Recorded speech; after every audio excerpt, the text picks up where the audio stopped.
আসসালামু আলাইকুম ভিউয়ার্স, কেমন আছেন সবাই? ভিউয়ার্স, এই ভিডিওর আলোচনার বিষয় দাঁতের মাড়ি ফোলা ও মাড়িতে মাংস বৃদ্ধির কয়েকটি কারণ সম্পর্কে। তো ভিউয়ার্স, আলোচনা শুরু করছি, ভিডিওটি দেখতে থাকুন। প্রথমেই বলবো আক্কেল দাঁত সম্পর্কে। আক্কেল দাঁত বা উইজডম টিথ এটি মাড়ির শেষ প্রান্তে ওঠে। এই দাঁত ওঠার সময় অনেকেরই আক্কেল দাঁতের অঞ্চল নিয়ে ফুলে উঠতে দেখা যায়। এখানে যে ছবিটি আপনারা দেখতে পাচ্ছেন, এখানে আক্কেল দাঁত ওঠার কারণে মাংস এভাবে ফুলে উঠছে। এখানে যে ছবিটি আপনারা দেখতে পাচ্ছেন, এখানে আক্কেল দাঁতের উপরে এখনও মাংস রয়েছে, যেটি পুরোপুরিভাবে এখনও ওঠেনি। আক্কেল দাঁত ওঠা সম্পন্ন হলে এ ধরনের সমস্যা এমনিতেই ভালো হয়ে যায়।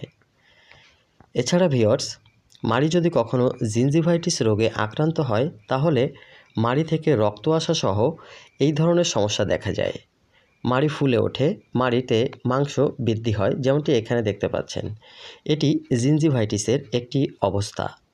এ ধরনের সমস্যায় আপনাকে ডাক্তারের কাছে গিয়ে ট্রিটমেন্ট নিতে হবে।